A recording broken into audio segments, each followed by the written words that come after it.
আসসালামু আলাইকুম, সবাইকে শুভেচ্ছা। পূর্ববর্তী ভিডিওতে বলেছিলাম যে জনপ্রিয় মশলা জাতীয় ঔষধি গুণসম্পন্ন চুইঝাল বিষয়ে আপনাদের বিস্তারিত একটা ভিডিওতে আলোচনা করব। সেই ওয়াদা রক্ষা করার ইচ্ছা নিয়ে শুরু করছি। চুইঝাল একটি অত্যন্ত জনপ্রিয় ঔষধি গুণসম্পন্ন মশলা জাতীয় ফসল।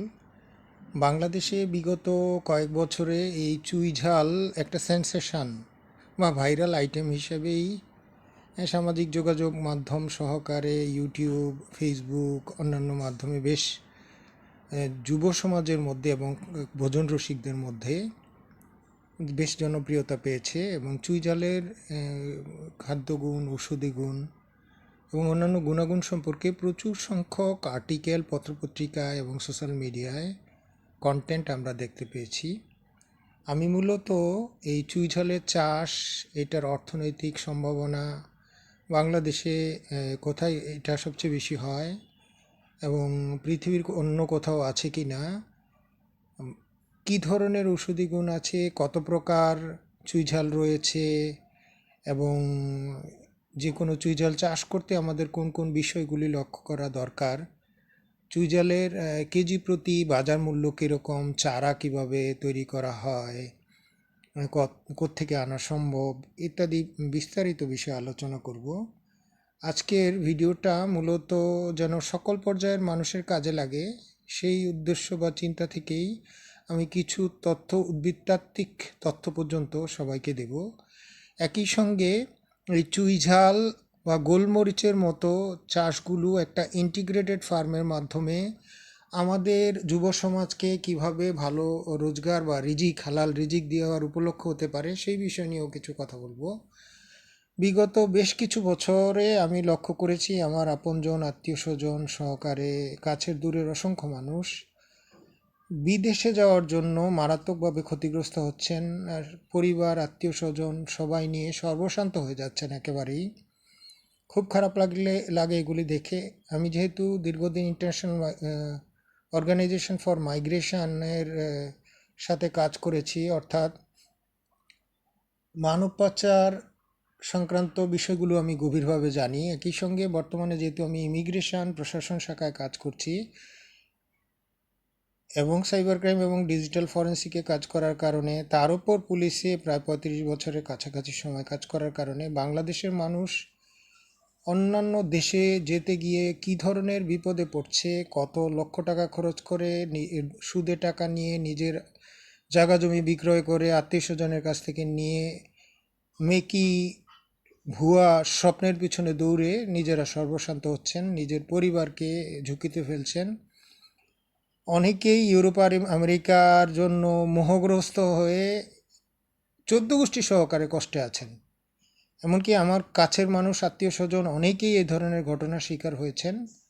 আমি খুব অস্বস্তি বোধ করি। তাদেরকে মানা করলে, তাদেরকে ভালো পরামর্শ দিলে তারা শুনতে চায় না।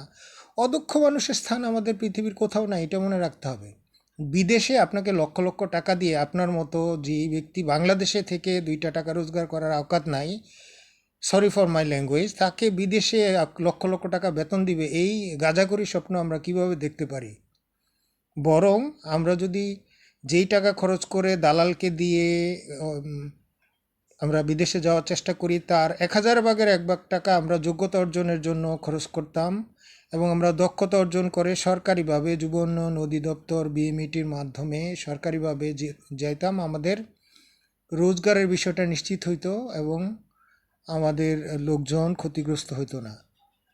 আমার আত্মীয় স্বজন যারা বিদেশে যেতে চান, আমি বিভিন্ন সময় নিরুৎসাহিত করেছি। তারা আমার সাথে যোগাযোগ বন্ধ করে দিয়েছেন। আবার তারাই আবার যখন কেসকিতে পড়ে, এই দালালের কাছে পড়ে টাকা ফেরত পাওয়ার জন্য আবার আমাকে ব্যবহার করার চেষ্টা করেন, তখন কষ্ট পাই, খারাপ লাগে। খারাপ মানুষদের কথা মিষ্টি, তাদের কথা শুনতে ভালো লাগে। আমরা যারা সত্য জানি, ভালো পরামর্শ দেই, তাদের কথা আমাদের অনেকেরই তিতা লাগে। যাই হোক, তিতা লাগুক মিঠা লাগুক, আমাদের বলতে হবে, কারণ এই দেশের মানুষ আমাদেরই, আমাদের আত্মীয় স্বজন আপনজন আমাদেরই। খারাপ লাগলেও তাদেরকে ফেলে দেওয়া যাবে না। যাই হোক, বলছিলাম যে আমরা যে 10, 15, 20 লক্ষ টাকা খরচ করে নিজে সর্বশান্ত হওয়ার জন্য এই পাগল হয়ে যায়, সেই টাকার কিছু ব্যয় করে যদি আমরা 10 বিঘা, 2 বিঘা 3 বিঘা বা 5 বিঘা জায়গা 5 বছর 10 বছরের জন্য, নিজের যদি জমিও নাও থাকে, লিজ নিয়ে একটু প্রশিক্ষিত হয়ে হুঁশ জ্ঞান করে নিজের বাড়িতে থেকে একটা ইন্টিগ্রেটেড ফার্ম করি, যেখানে ছোট ছোট অনেকগুলি বিষয় দিয়ে লাগাতার রোজগার আসবে, একই সঙ্গে চুইঝাল গোলমরিচ সহকারে অনেক উচ্চ ফলনশীল আদা হলুদ, যেগুলি গাছের ছায়ার মধ্যে বা রোপিত গাছের মধ্যে বা ফল গাছের মধ্যেই হয়, সেগুলি দিয়ে আমরা লক্ষ লক্ষ টাকা বছরে রোজগার করতে পারি। সেদিকে আমাদের জেনারেশনের খুব কম আগ্রহ। এক ধরনের অসুস্থ ইলিউটিভ জগতে যাওয়ার জন্য মরিয়া পাগল, বাপ মা ভাই বোন আত্মীয় স্বজন সবাই মিলে পাগল হয়ে যায় বিদেশে পাঠানোর জন্য।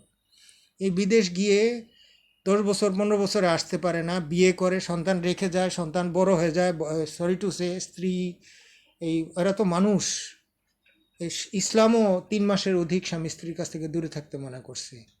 আমরা পরস্পরের কাছ থেকে দূরে থেকে দাম্পত্য জীবন নষ্ট হয়ে যায়, অবৈধ সম্পর্ক তৈরি হয়, এবং সন্দেহকার অন্তরে সন্দেহ করে না। আমি পুলিশের সদস্য হিসেবে অসংখ্য ঘটনা জানি এই ধরনের। আমি নিজেও পুলিশের চাকরি করে স্ত্রীর কাছ থেকে দূরে থাকার কারণে, আমি যেহেতু সামান্য বেতনের কারণে স্ত্রী পরিবার নিয়ে থাকতে পারতাম না, আমারও দাম্পত্য জীবনে সমস্যা হয়েছে। তো অন্য একজন মানুষের তো হতেই পারে, যিনি একবার বিয়ে করে 10 বছর পরে একবার বা 3 বছর পরে একবার আসেন তার স্ত্রীর। এমনও মানুষ দেখেছি আমাদের আত্মীয়র মধ্যে, সন্তান জন্মগ্রহণ করার গর্ভবতী অবস্থা রেখেছে, সেই সন্তানের বিয়ে হয়েছে, তারপর নাতি নিজে অসুস্থ হয়ে নাতি দেখতে দেশে আসছে। এই ধরনের বিদেশে যাওয়ার কি মানে আমি জানি না। একটু কষ্ট করে, একটু ট্রেনিং নিয়ে, সামান্য আমরা ছোট থেকে বড় হই, লোভ না করি। যাই হোক, sorry to say so many things together. আমি মাঝে মাঝে ইদানিং হয়তো আমার আত্মনিয়ন্ত্রণের বিষয়ে সমস্যা হচ্ছে, কারণ গত অনেক বছরে অনেক মানুষের এই জগতে ক্ষতি হতে দেখে আমি অনেক সময় এই প্রসঙ্গটা আসলে আবেগগ্রস্ত হয়ে যাই। যে সব প্রসঙ্গে বলছিলাম সেই প্রসঙ্গে ফিরে আসি। চুইঝাল নিয়ে কথা বলছিলাম। চুইঝাল একটা অত্যন্ত জনপ্রিয় ঔষধি গুণসম্পন্ন মশলা জাতীয় ফসল। আমরা চুইঝালের উদ্ভিদতাত্ত্বিক পরিচয় যদি বলতে চাই, তাহলে চুইঝালের বৈজ্ঞানিক নাম, সরি, রোজা রাখার পর ইফতারের পর একটু সমস্যা হয়ে যায়, মাফ করবেন। মাঝে মাঝে হয়তো গলা বন্ধ হয়ে আসে বা ঢেকুর আসতে চায়, মাফ করবেন, আমি আবার বলছি। বৈজ্ঞানিক নাম পাইপার সাবা। এটা পিপারাসি পরিবারের একটি সপুষ্পক উদ্ভিদ, লতা জাতীয় বা গুল্ম জাতীয় উদ্ভিদ। এটি দেখতে অনেকটা পানের লতার মতো দেখতে, আর পাতাগুলি অনেকটা হৃৎপিণ্ডের আকৃতি এবং সবুজ, এবং পাতাগুলি বেশ মোটা। আর রান্নার মশলা হিসাবে এইটার মূলত গাছের কাণ্ড, শিকড়, এগুলি ব্যবহৃত হয়।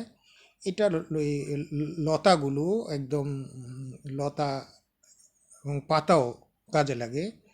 গোলমরিচের মতো এটার একটা ঝাল আছে এবং চমৎকার একটা সুগন্ধ আছে। আমি এর আগের ভিডিওতে বলেছিলাম যে আমি অনেক বছর আগে থেকেই এই চুইঝালের প্রতি আমার একটা আলাদা ফ্যাসিনেশন বা আকর্ষণ আছে। আমি অনেক বছর আগে থেকেই চুইঝাল সংগ্রহ করার চেষ্টা করেছি। এটা মূলত জংলি গাছ হিসাবেই আগে পরিচিত ছিল। মানুষ ভাবত যে এটা চাষ করলে হয় না। পরবর্তীতে বাংলাদেশে কৃষি গবেষকরা এই এবং আমাদের সাধারণ উদ্যোগী মানুষেরা প্রমাণ করেছেন যে এটা সব জায়গায় হয়। যেহেতু এটা একেবারেই বিনা আয়েসে হওয়া সম্ভব, এই কারণে এটা নিয়ে আমাদের অর্থকরী বিরাট মূল্য আছে, আমাদের এই বিষয়ে মনোযোগ দেওয়া দরকার।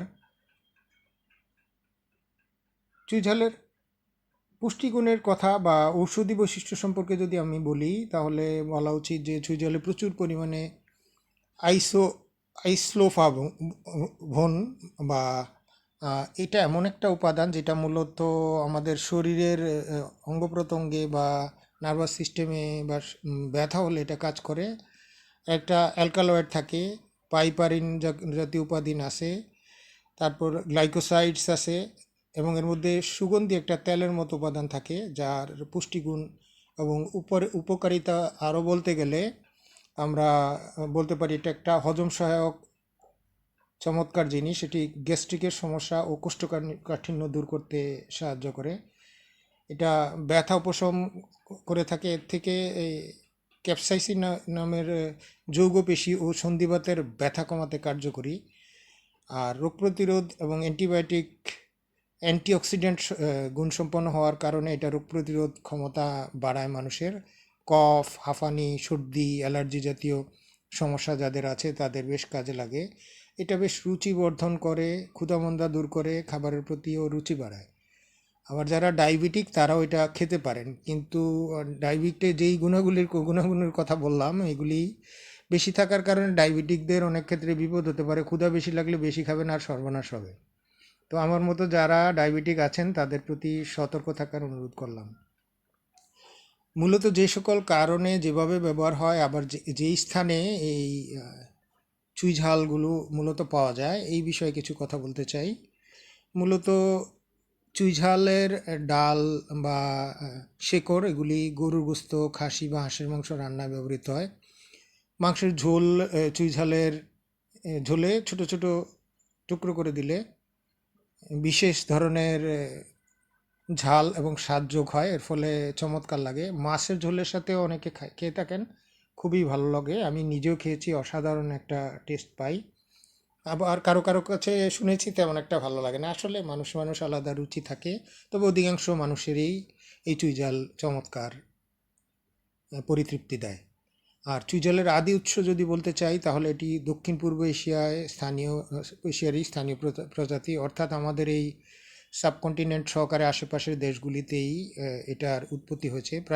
প্রাচীনকাল থেকেই এই ভারত, মালয়েশিয়া, ইন্দোনেশিয়া এবং শ্রীলঙ্কার প্রচলন থাকার ইতিহাস আছে। আর এটার ঔষধি গুণের কারণে পুরাতন কবিরাজরা বহু বছর আগে থেকেই এটাকে ঔষধি পণ্য হিসাবে এটার পাতা, তারপর এর ছাল কিংবা দেহ, কাণ্ড, শিকড় সবগুলি ব্যবহার করে আসছেন। বাংলাদেশে মূলত এটা বাংলাদেশ ছাড়াও এটা মূলত ভারত, নেপাল, ভুটান, থাইল্যান্ড, সিঙ্গাপুরে পাওয়া যায়। বাংলাদেশের খুলনা, যশোর, সাতক্ষীরা এবং বাগেরহাট ও নড়াইল এলাকায়ও এটা বেশ জনপ্রিয় এবং উৎপাদন হয় প্রচুর, এবং প্রচুর সংখ্যক বর্তমানে চুই ঝালের নার্সারি তৈরি হয়েছে, যারা কিন্তু সারা বাংলাদেশে ডেলিভারি করে। আপনি অনলাইনে সার্চ দিলেই চুই ঝাল বিষয় এখন পেয়ে যাবেন। যদিও আমি আগে আরও 2-3 বছর আগে চুই ঝাল কেনার চেষ্টা করেছিলাম, আমি আরও 2 বছর আগে পাইনি। আমি খুলনায় গিয়েছিলাম সাইবার ট্রাইব্যুনালে আইটি ফরেন্সিক বিশেষজ্ঞ হিসাবে সাক্ষ্য প্রদানের জন্য। ওই সময় আমি 2টা চারা কিনে নিয়ে আসি। কিনে আনার পর সেগুলি আমি ঢাকা থেকে পরবর্তীতে খামারে নিয়ে যাই, সেখানে রোপণ করি। কিন্তু পরিচর্যাগত ত্রুটির কারণে সম্ভবত আমার খামারের তত্ত্বাবধায়ক উনি যত্ন করতে গিয়ে সার দিয়েছিলেন, এবং একই সঙ্গে গাছের গোড়ায় পানি জমেছিল বলে গাছ দুটো মরে গেছে। আমার খুব মন খারাপ হয়েছিল। আর সেই কারণেই আমি গত কয়েকদিন, বেশ সপ্তাহ 3 যাবৎ আমি অনলাইনে, স্পেশালি কৃষি জগতে যখন অ্যাক্টিভ হলাম বেশি, তখন আমি একজন নার্সারির যিনি বিক্রয় করেন, এই যে এখানে ভিডিওতে আপনারা দেখতে পাচ্ছেন যে চুই ঝালের চারা, আমি এটা মূলত গত পরশু দিনের আগের দিন আমি অনলাইনে অর্ডার করে এনেছি। আনার আগে আমি সেই ইয়ং একটা ছেলে, তার সাথে ফোনে কথা বলি এবং ভিডিও কল করে দেখি, এবং সে আমাকে এই চারাগুলোর ভিডিও প্রেরণ করে, এবং আমি তাকে বলি যে আমার আগের যে চারাগুলি আনা ছিল সেগুলি মারা গেছে। তখন বলল যে স্যার আপনি নিশ্চিন্ত থাকেন, এবার আমি এমন চারা দেবো এবং এভাবে যত্ন করে পাঠাবো, আপনার এগুলি নষ্ট হবে না। আর আমার ওই স্টেভিয়া থেকে আরম্ভ করে আপেল গাছ এবং আঙ্গুর গাছের যে এই ডেলিভারির কারণে যে ক্ষতিটা হয়েছে সেটার বিষয়ে তার দৃষ্টি আকর্ষণ করলাম। তখন সে বলল, স্যার আপনি কনফার্ম থাকেন, আমার গাছ আপনার কাছে দ্রুতই পৌঁছে যাবে। সত্যি তাই হয়েছে। 3 দিন আগে ডেলিভারির জন্য অনলাইনে অর্ডার করেছি আমি ঠিকানা দিয়ে আমাদের মতলবের বাড়ির। গতকাল দুপুরের মধ্যেই পৌঁছে যায়, কিন্তু সেই লোকটি পৌঁছাতে রাত্র করে ফেলে। বাসায় নিয়ে আমার ছোটো ভাইয়ের ওয়াইফের কাছে পৌঁছে দিলে সে মূলত এগুলি রিসিভ করে, যেগুলি আনপ্যাক করার পর চারাগুলি আপনারা কিছুক্ষণের মধ্যেই এই ভিডিওতে দেখতে পাবেন। যে কথা বলছিলাম, এই চুই ঝালের ক্ষেত্রে সবচেয়ে বড় সুবিধা হলো এটার জন্য আপনার আলাদা জমি জমার দরকার নাই। এইটা বাড়ির আঙ্গিনায় বা আমাদের পুরাতন গাছ বাগান বা দেয়ালের সাথে কোনো বেয়ে উঠানোর জন্য কিছু দিয়ে দিলেই এটা কিন্তু উঠে যাবে। এটা সাথী ফসল হিসেবে চমৎকার। এটার পরিচর্যা এবং রোপণ সংক্রান্ত কিছু তথ্য আমি সকলের জন্য দিচ্ছি। আপনারা এই তথ্যগুলো আশা করি কাজে লাগবে। চারা নির্বাচন এবং রোপণের সময়ের বিষয়ে কয়েকটা কথা বলতে চাই। চারা রোপণের উপযুক্ত সময় হলো বৈশাখ জ্যৈষ্ঠ মাস, মানে এই সামনেই চলে এসছে, অথবা আশ্বিন কার্তিক মাসে, সেপ্টেম্বর অক্টোবর মাস যাকে বলা হয়। যত্ন করতে জানলে আপনি যে কোনো সময় রোপণ করতে পারেন, তবে চারার কাটিং বা কলমের কলমের চারা ব্যবহার করা সবচেয়ে ভালো। খেয়াল রাখতে হবে চারার বয়স যেন যখন কাটিং করা হয় বা কলমটা করা হয় তার থেকে 2-3 মাস যেন হয় এবং শিকড়গুলি মজবুত হয়। আমাদের চারা রোপণের সময় গর্ত তৈরি করা এবং স্থান নির্বাচনের ক্ষেত্রে আমাদের যে বিষয়টা খেয়াল রাখা দরকার, যে জমিতে পানি জমে না বা একটু উঁচু এমন জমি বেছে নিতে হবে। এটা আংশিক ছায়াযুক্ত স্থানে হলে আরও ভালো, এই কারণে এটা গাছে বেশি হয়। এই কারণে গর্ত করার সময় আমাদের খেয়াল রাখতে হবে আম, মেহগনি, কাঁঠাল গাছ বা নারকেল গাছ বা সুপারি গাছ, যে কোনো গাছের গোড়া থেকে 1.5 থেকে 2 ফুট দূরে 1 ফুট বা 1 ফুট দৈর্ঘ্যপ্রস্থ এবং গভীরতার গর্ত খুঁড়ে জৈব সার দিয়ে রোপণ করে দিতে হবে। আর এই নারকেল গাছ বা সুপারি গাছ বা এমন কোনো গাছে দেওয়ার ক্ষেত্রে আমাদের খেয়াল রাখতে হবে যে এটা যেহেতু গাছ বেয়ে উপরে উঠে, যে সকল গাছে প্রায়শই উঠতে হয় বা উঠে ফল পাড়তে হয়, এমনিতে পারা যায় না, এমন গাছে না দেওয়াই ভালো। সেই ক্ষেত্রে আপনি মেহগনি গাছ বা অন্য কোনো কাঠ গাছে দিতে পারেন, সেটা বুদ্ধিমানের কাজ হবে। আমরা যদি যেই গাছে উঠার প্রয়োজন হয় প্রায়শই, এমন গাছে যদি আমরা চুই ঝাল বাইতে দেই তাহলে গাছগুলি নষ্ট হয়ে যাবে, অথবা গাছ রক্ষা করতে গেলে গাছে ওঠা যাবে না। এটা সার এবং রোপণ পদ্ধতি বিষয়ে আরেকটা কথা বলি। এই যে কোনো চুই ঝালের চারা রোপণের ক্ষেত্রে 5 থেকে 10 কেজি পচা গোবর, অর্থাৎ 2 বছর 2.5 বছর পুরাতন গোবর, 50 গ্রাম টিএসপি, 50 গ্রাম পটাশ, আর পটাশকে ভালোভাবে মিশিয়ে 7 থেকে 10 দিন বা তার চেয়ে অধিক সময় রেখে দেওয়া ভালো। তার সাথে জৈব জীবাণু সার দিয়ে দিলে এই পোকামাকড় গর্তের মরে যাবে। এবং এই যেইখানেই গোবর সার দেওয়া হয় খেয়াল রাখতে হবে ওগুলির মধ্যে অনেক পোকা থাকে। এই পোকাগুলিকে দমন করার জন্য আমরা যদি এই বিভিন্ন ধরনের হালকা চুনের পানি কিংবা এই নিমখোল এগুলির পানি দেই, আর যদি কেমিক্যাল ওষুধ দেই তাহলে যেগুলি সিস্টেমে কাজ করে বা মাটি এবং পানিকে নষ্ট করে না এমন জাতীয় ভালো মানের জিনিস বাজারে কিনতে পাওয়া যায়। আপনি একটু খবর নিলে পাবেন। আমি কোনো কোম্পানির নাম বলতে চাচ্ছি না, এই কারণে আমি বললাম না। সেগুলি দিয়ে আপনি 10-15 দিনের মতো যদি গর্ত করে রাখেন, এবং গর্তটা একটু উঁচু করা ভালো, এবং চারিপাশে তার মধ্যে মাঝখানে গর্ত করে সেটা রোপণ করে দিতে হবে। এবং গাছটাকে একটু টেনে যেই মূল গাছটা আছে বা একটা কাঠি দিয়ে তার দিকে ঘুরিয়ে দিতে হবে যেন সেটা ওঠা শুরু করতে পারে। কিছুদিনের মধ্যেই গাছটা যখন বড় হয় তখন এটার মধ্যে এক ধরনের শেকড়ের মতো বের হয়, যেটা দিয়ে আটকে রেখে সে গাছের উপর ওঠে। তবে ভয়ের কোনো কারণ নেই, এটা কোনো গাছের আপনার মূল গাছের রস শোষণ করে না। এটা মূলত এই গাছকে আঁকড়ে ধরার কাজে ব্যবহার করা হয়। এটা মানুষের যেরকম আঙ্গুল থাকে ওর আঙ্গুল। রোগবালাই বিষয়ে কয়েকটা কথা বলবো আর পরিচর্যার বিষয়ে। এটা মনে রাখতে হবে যে পানি এটার দরকার আছে, বেশি শুষ্কতা সমস্যা তৈরি করে, হালকা পানি দিতে হবে। তবে অতিরিক্ত পানি বা স্ট্যান্ডিং ওয়াটার কিন্তু চুইঝাল নিতে পারে না, এটা গোড়ায় পচন ধরে, ছত্রাকে আক্রমণ করে। এই পচা রোগ চুইঝালের সবচেয়ে বড় শত্রু। এটা রুট রট বলে, যা ফলে যেটা হয় যে গাছটা মরে যায়। তখন আপনার মন খারাপ হবে যে 2 বছর 1 বছর 1.5 বছর চেষ্টা করলাম, গাছটা বড় হইলো, ফলন তোলার সময় হইলো, এখন মরে গেল। এটা যেন না হয়। এই গাছ ছত্রাকের হাত থেকে বাঁচানোর জন্য আপনি জৈব জীবাণুনাশক, ছত্রাকনাশক ব্যবহার করতে পারেন, মাটিতেও দিতে পারেন, সেটা উভয়কে উপকার করবে। কিন্তু কেমিক্যাল জৈব জীবাণুনাশক না দিয়ে যদি কেমিক্যাল দেন সেই ক্ষেত্রে আপনার কার্বন ডাইজিম না গ্রুপ সহকারে আরও কয়েকটি গ্রুপ আছে, একাধিক গ্রুপ একত্রে মিলিয়ে আপনি স্প্রে করে দিতে পারেন মাটি সহকারে ইয়েতে। তবে মাটিতে বেশি পরিমাণ না দেওয়ার পরামর্শ দিব, কারণ মাটিতে দিলে জীবাণু সব মরে গেলে উপকারী ছত্রাক ব্যাকটেরিয়ার সাথে উপকারীগুলিও মরে যায়।